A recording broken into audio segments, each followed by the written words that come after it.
유진 피터슨의 메시지 성경 로마서 4장을 봉독에 올립니다. 로마서 4장. 하나님을 신뢰하십시오. 그렇다면 우리 믿음의 첫 조상 아브라함 이야기를 이 새로운 관점에서 보면 어떨까요? 만일 아브라함이 하나님을 위해 이룬 일로 하나님의 인정을 얻어낸 것이라면 당연히 그 공로를 인정받았을 것입니다. 그러나 우리에게 전해진 이 이야기의 주인공은 하나님이시지 아브라함이 아닙니다. 성경은 우리에게 이렇게 말합니다. 아브라함은 하나님이 그를 위해 하시는 일에 뛰어들었다. 바로 그것이 전환점이 되었다. 그는 자기 힘으로 바로 서려고 애쓰는 대신에 하나님께서 자신을 바로 세워주실 것을 신뢰하였다. 만일 여러분이 열심히 해서 어떤 일을 잘 해낸다면 여러분은 보수를 받을 자격이 생깁니다. 그때 여러분이 받는 것은 임금이지 선물이 아닙니다. 그러나 여러분이 그 일을 감당할 수 없어 오직 하나님만이 하실 수 있는 일이라고 인정하고 그분께서 해주실 것을 신뢰한다면 바로 그 신뢰가 여러분을 하나님에 의해 하나님 앞에 바로 세워줍니다. 이렇게 하나님 앞에 바로 서는 일은 여러분의 힘으로 아무리 오랫동안 수고하고 애쓴다고 해도 결코 해낼 수 없는 일입니다. 이는 전적으로 그분의 선물입니다. 이 새로운 관점은 다윗에게서도 확증됩니다.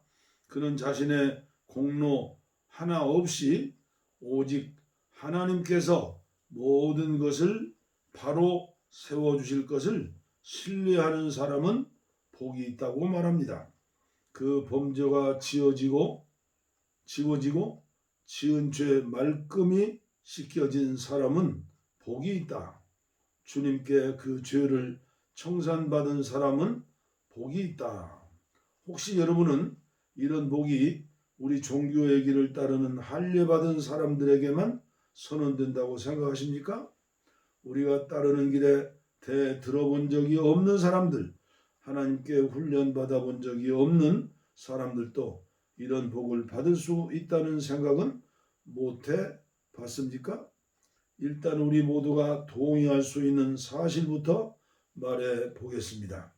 아브라함이 하나님께 합당하다고 선언된 것은 그가 하나님께서 그를 위해 하시는 일을 받아들였기 때문입니다.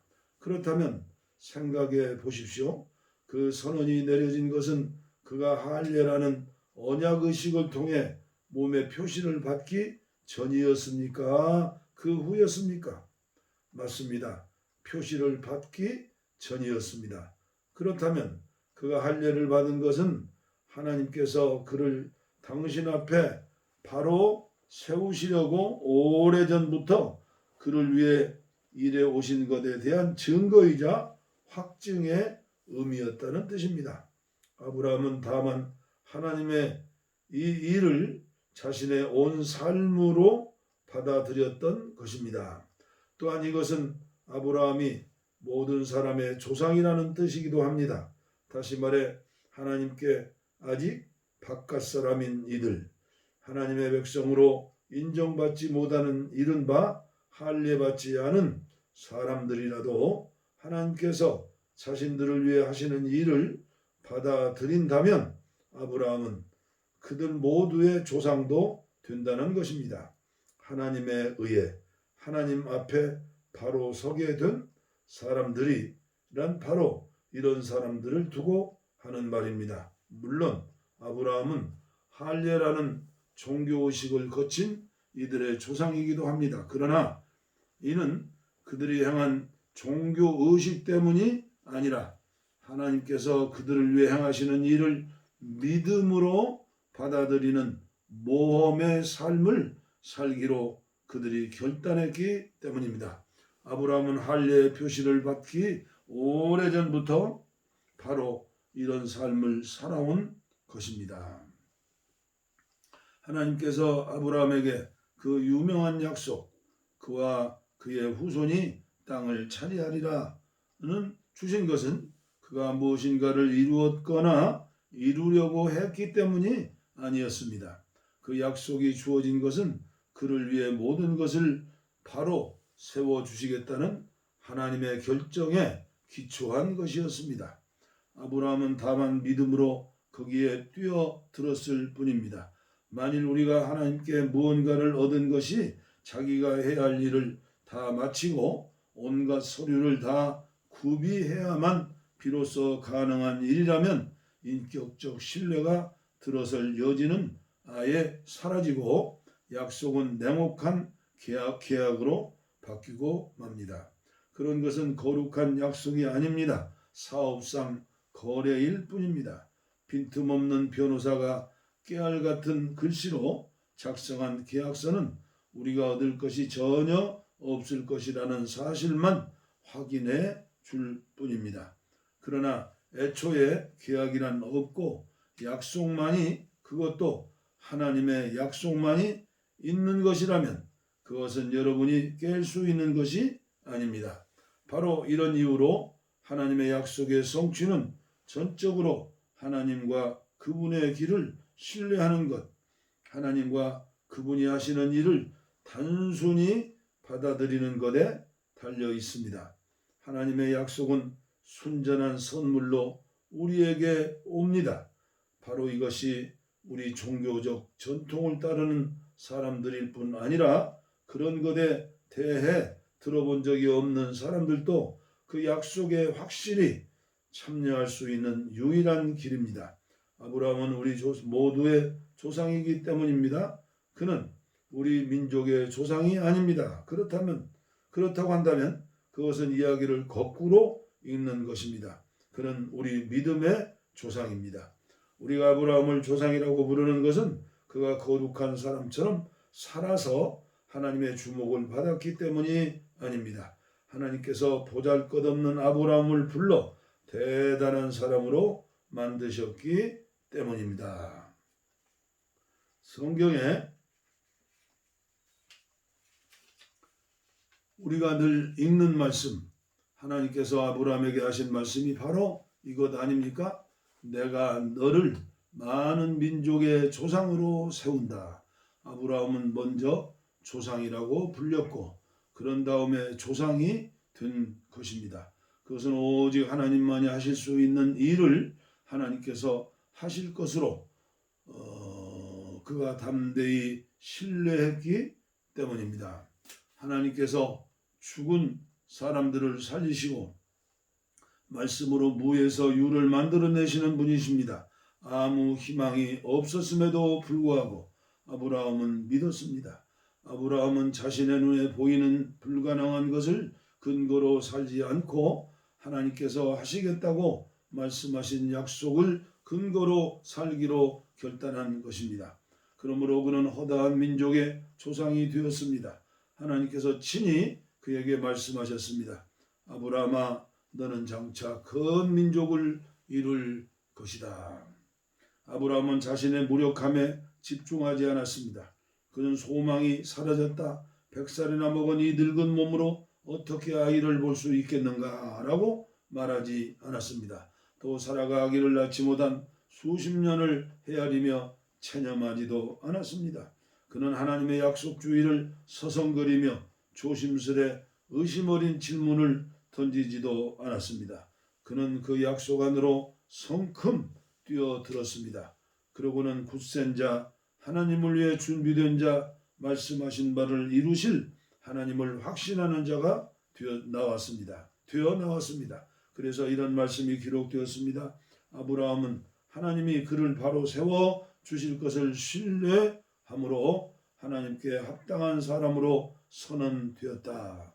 그러나 이것은 아브라함에게만 해당되는 이야기가 아닙니다. 이것은 우리 이야기이기도 합니다. 우리가 아무 소망 없는 상황에서도 예수를 살리신 분을 받아들이고 믿을 때 우리 역시 동일한 말씀을 듣게 됩니다. 희생제물이 되어주신 예수께서 우리를 하나님께 합당한 사람으로 하나님 앞에 바로 세워진 사람으로 만들어 주셨습니다. 할렐루야, 아멘. 로마서 5장입니다. 인내를 기르라. 하나님께서 우리를 위해 늘 하고자 하셨던 일, 곧 그분에게 우리를 바로 세워주시고 그분께 합당한 사람으로 만들어주는 일에 우리는 믿음으로 뛰어들었습니다. 그러므로 지금 우리는 우리 주인이신 예수로 말미암아 하나님 앞에서 이를 누리고 있습니다. 그뿐 아닙니다. 하나님을 향해 우리 문을 활짝 열어젖히는 순간 우리는 그분께서 이미 우리를 향해 문을 활짝 열어놓고 계셨음을 발견합니다. 우리가 늘 잊고자 했던 원했던 그곳에 마침내 우리가 서 있음을 알게 됩니다. 우리는 하나님의 은혜와 영광의 그 넓고 탁 트인 공간에서 고개 들고 서서 소리 높여 찬양하는 우리 자신을 발견하게 됩니다.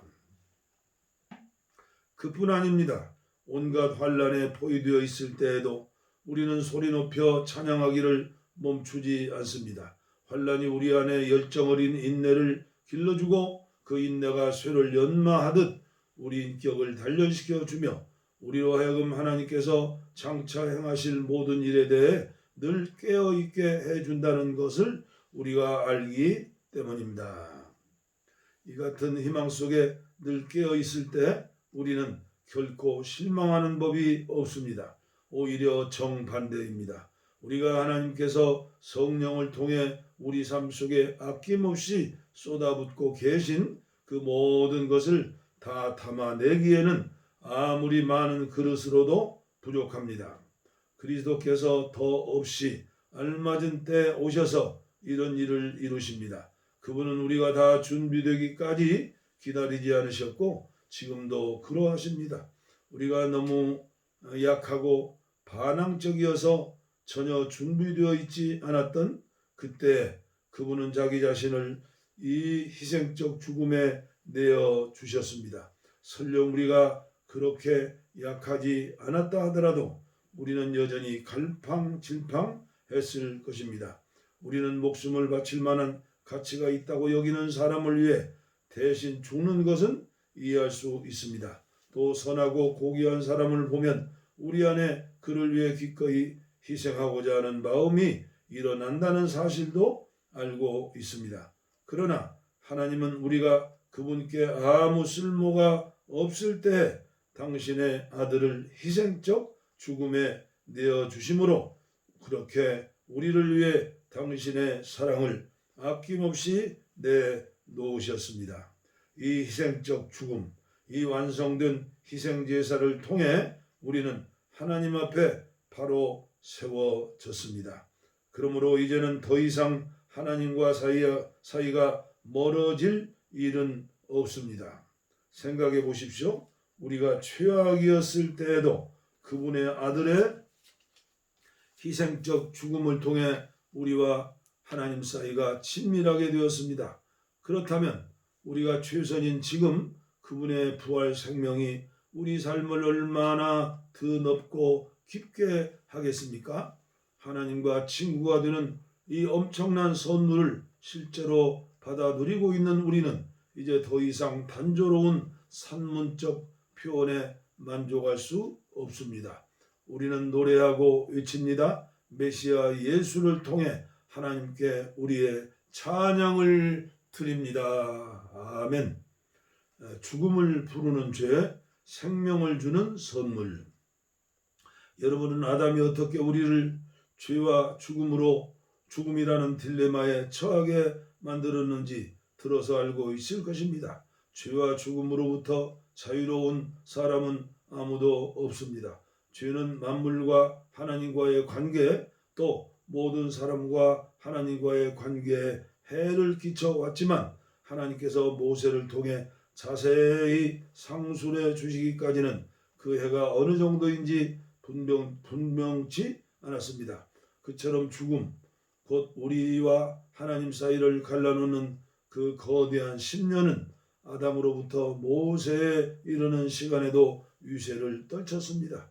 하나님이 주신 특정 명령에 불순종했던 아담과 같은 죄를 짓지 않은 이들도 모두 이러한 생명의 끊어짐, 곧 하나님과의 분리를 경험해야만 했습니다. 그러나 우리를 이런 지경에 빠뜨린 아담은 또한 우리를 거기서 구원해 주실 분을 앞서 가리키는 존재이기도 합니다. 그러나 우리를 구출하는 이 선물은 죽음을 초래하는 그 죄와 비교가 되지 않습니다. 생각해 보십시오. 한 사람의 죄가 수많은 사람들을 하나님과의 분리라는 그 죽음의 심년에 밀어넣었다고 할 때 한 사람 예수 그리스도를 통해 쏟아 부어지는 이 하나님의 선물은 우리에게 어떤 것을 가져다 줄까요? 죽음을 초래하는 그 죄와 넘치는 생명을 가져오는 이 선물은 서로 비교할 수 없습니다. 그 죄에 대한 평결로서는 죽음의 선고가 내려졌지만 뒤따른 다른 많은 죄들에 대한 평결로는 경이로운 생명 선고가 내려졌습니다.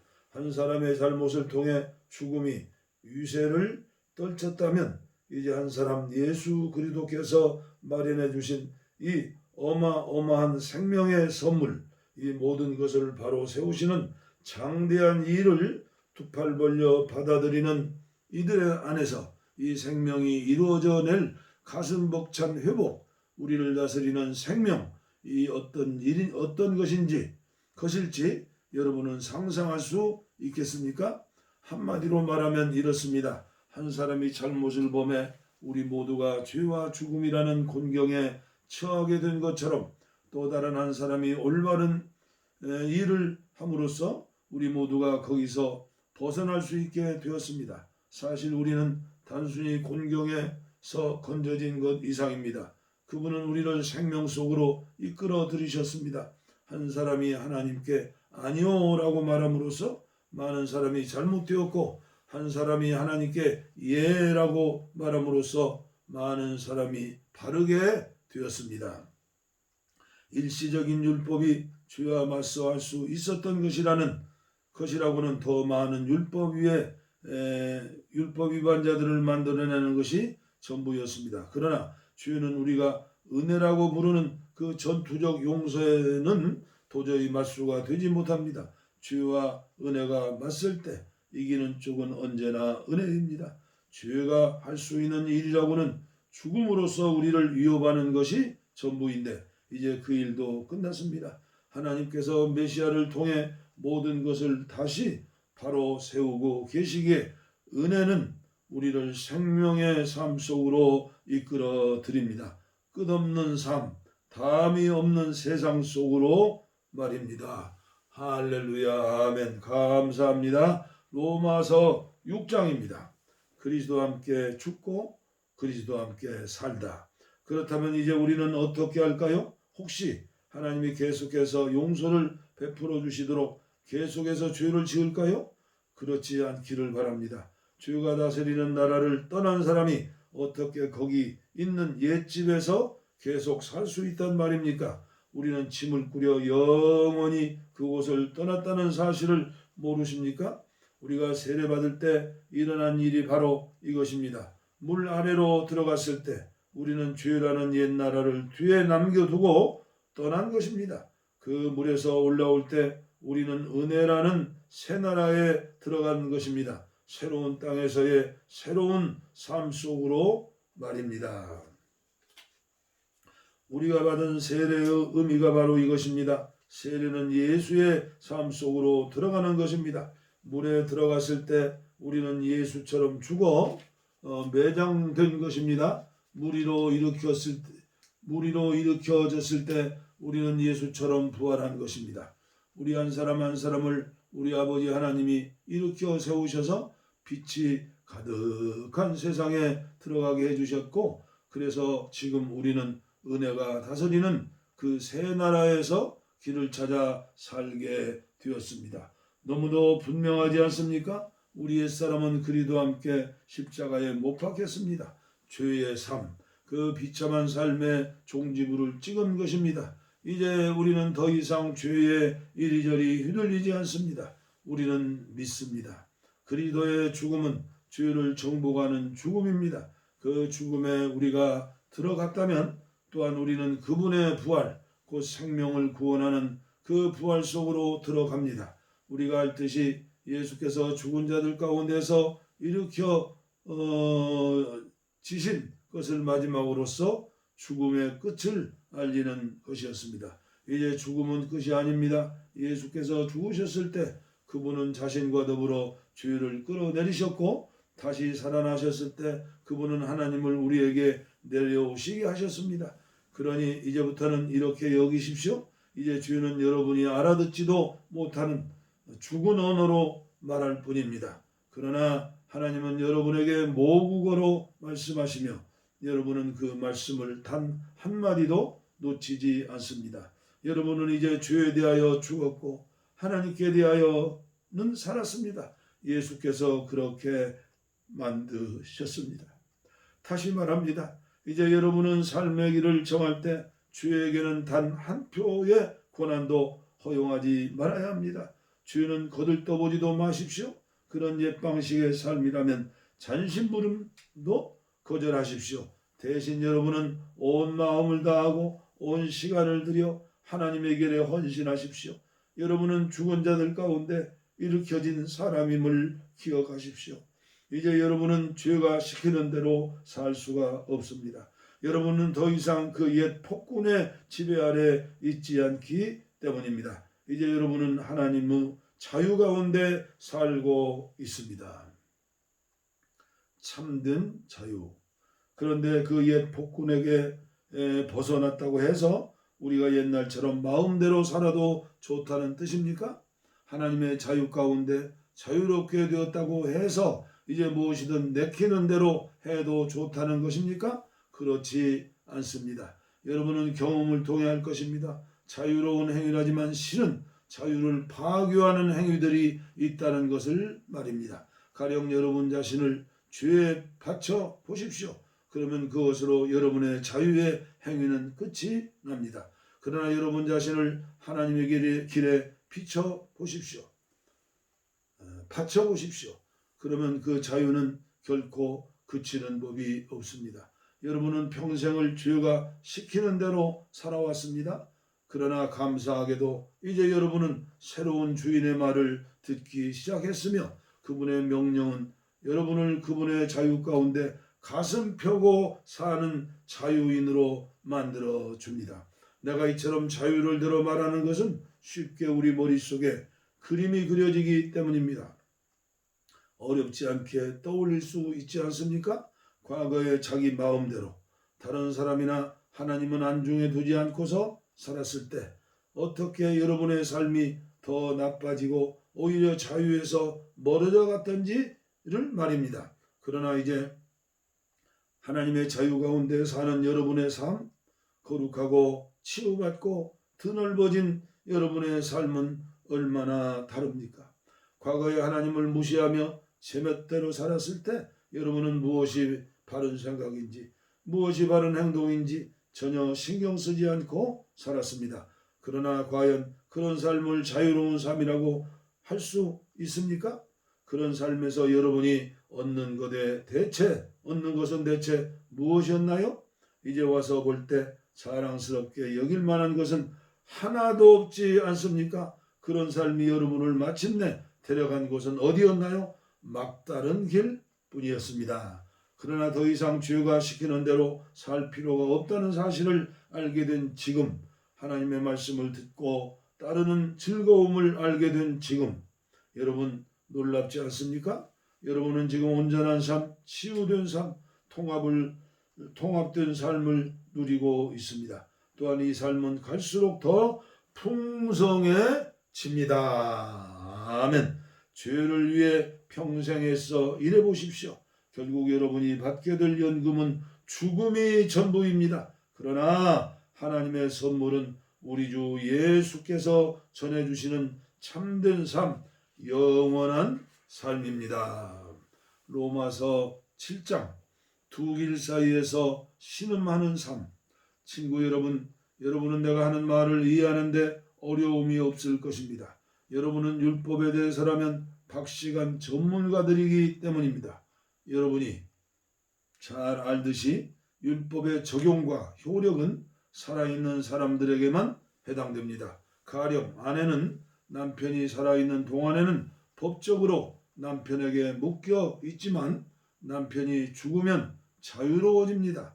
만일 남편이 살아있는데도 다른 남자와 산다면 이는 명백한 간음입니다. 하지만 남편이 죽는다면 그녀는 아무 양심이 거리낌이 없이 자유롭게 다른 남자와 결혼할 수 있고 그 누구도 이의를 제기할 수 없습니다. 친구 여러분, 여러분에게 일어난 일이 바로 이와 같습니다. 그리스도께서 죽으셨을 때 그분은 법에 얽매이는 삶 전체를 자신과 더불어 끌어내리시고 그것을 무덤으로 가져가셨습니다.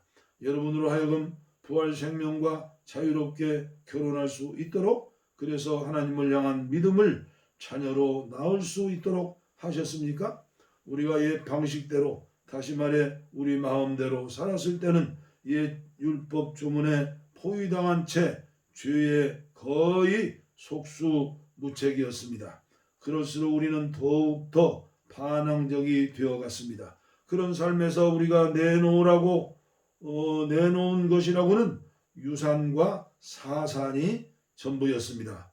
그러나 더 이상 죄라는 포괄적인 배우자에게 묶여 있지 않고 그 모든 포악한 규정들과 계약 조항들로부터 자유로워진 우리는 하나님의 자유 가운데 자유롭게 새로운 삶을 살 수 있게 되었습니다. 아마 이런 질문이 나올 수 있습니다. 율법 조문이 그렇게 나쁜 것이라면 죄와 다를 바 없다는 것이군요. 아닙니다. 분명 그렇지 않습니다. 율법 조문에는 나름의 정당한 기능이 있습니다. 만약 옳고 그름에 대해 안내해주는 분명한 지침이 없었다면 도덕적 행위는 대부분 어리짐작에 따른 일이 되고 말았을 것입니다. 탐내지 말라는 딱 부러지는 명령이 없었다면 아마도 나는 탐욕을 마치 덕인 양 꾸며 됐을 것이며 그러다가 결국 내 삶을 파멸시키고 말았을 것입니다. 여러분 기억 못하십니까? 나는 너무도 잘 기억합니다. 율법 조문은 처음 시작할 때는 대단히 멋진 것이었습니다. 그러나 그 다음 어떻게 되었던가요? 그 명령을 죄가 왜곡하여 유혹이 되게 만들었고 그래서 결국 금지된 열매라는 것이 만들어졌습니다. 율법 조문이 나를 안내해 주는 것이 아니라 도리어 나를 유혹하게 하는 일에 사용되어 버린 것입니다. 율법 조문이라는 장신구가 붙어 있지 않았을 때는 죄가 그저 따분하고 생기 없어 보였을 뿐 나는 그것에 별 관심을 기울이지 않았습니다. 그러나 죄가 율법 조문을 가져다가 장신구로 삼고 자신을 꾸미자 나는 그것에 속아 넘어가고 말았습니다. 나를 생명으로 안내할 그 명령이 도리어 나를 넘어뜨리는 일, 나를 곤두박질치게 하는 일에 사용되어 버린 것입니다. 이런 식으로 죄는 생기가 넘치게 되었으나 나는 완전히 생기를 잃고 말았습니다. 그러나 율법 조문 자체는 하나님께서 상식으로 여기시는 것으로서 각 명령은 모두 건전하고 거룩한 권고입니다. 나는 여러분의 다음 질문이 무엇인지 알고 있습니다. 율법을 좋은 것이라고 하면서 왜 우리가 그 좋은 것을 의지해서는 안 된다는 것인가요? 선도 악처럼 위험하단 말입니까? 이번에도 대답은 그렇지 않다입니다. 죄가 다만 자기가 잘하기로 이름난 일을 했을 뿐입니다. 다시 말해 죄가 선한 것 속에 숨어 들어가 나를 유혹하고 나로 하여금 나 자신을 파멸시키는 일을 하게 만든 것입니다. 죄는 하나님의 선한 계명 속에 숨어서 자기 혼자 할 수 있는 것보다 훨씬 더 큰 해악을 끼칠 수 있었습니다. 이런 반응도 나올 수 있을 것입니다. 하나님의 명령은 다 영적입니다. 하지만 나는 나 자신이 영적이지 못하다는 것을 압니다. 당신도 같은 경험을 하지 않나요? 예, 그렇습니다. 나는 나 자신으로 가득합니다. 정말 나는 오랜 시간을 죄의 감옥에 갇혀 지냈습니다. 내가 내 자신에 대해 이해하지 못하는 것이 있습니다. 나는 늘 결심은 이렇게 하지만 행동은 다르게 합니다. 나 자신이 끔찍히도 경멸하는 행동들을 결국 저지르고 맙니다. 이처럼 나는 무엇이 최선인지를 알아서 실천에 옮길 수 있는 사람이 못 됩니다. 내게는 분명 하나님의 명령이 필요합니다. 사실 내게는 명령 이상의 무언가가 필요합니다. 율법을 알면서도 지키지 못하고 내 속에 있는 죄의 세력이 계속해서 나의 최선의 의도를 좌초시키고 있다면 분명 내게는 다른 도움이 필요한 것입니다. 지금 내게는 있어야 할 것이 없습니다. 나는 뜻을 품을 수 있으나 그 뜻을 행동으로 옮길 수는 없습니다. 나는 선을 행하기로 결심하지만 실제로 선을 행하지 않습니다. 나는 악을 행하지 않기로 결심하지만 결국에는 악을 저지르고 맙니다. 나는 결심하지만 결심만 하지 행동으로 이어지지는 않습니다. 내 내면 깊은 곳에서 무엇인가 잘못된 것입니다. 그래서 나는 매번 패배하고 맙니다. 이는 너무나 또 반복적으로 일어나는 일이어서 충분히 예측할 수 있습니다. 내가 선을 행하기로 결심하는 순간 벌써 죄가 나를 넘어뜨리려고 와 있습니다. 내가 정말 하나님의 명령을 즐거워하지만 내 안에 모든 것이 그 즐거움에 동참하는 것은 아니라는 사실 또한 분명합니다. 내 안에 다른 부분들이 은밀히 반란을 일으켜서 가장 예상치 못했던 순간에 나를 장악해 버립니다. 내가 할 수 있는 일을 무엇이든 해보았지만 결국 아무 소용이 없습니다. 나는 벼랑 끝에 서 있습니다. 이런 나를 위하여 무엇인가 해줄 수 있는 이 누구 없습니까? 정말 던져야 할 질문은 바로 이런 것이 아닙니까? 감사하게도 답이 있습니다. 바로 예수 그리스도께서 그 같은 일을 하실 수 있고 또 하신다는 것입니다. 마음과 생각으로는 하나님을 섬기고 싶어 하지만 죄의 세력에 끌려 전혀 엉뚱한 일을 행하는 우리의 모순 가득한 삶 속에 들어오셔서 그분은 모든 것을 바로 세우는 일을 행하셨습니다. 아멘. 8장 성령께서 주시는 그리스도의 생명의 성령의 법에 대해서는 다음 시간에 봉독에 올리겠습니다. 로마서 1장부터 7장까지 봉독에 올렸습니다. 감사합니다.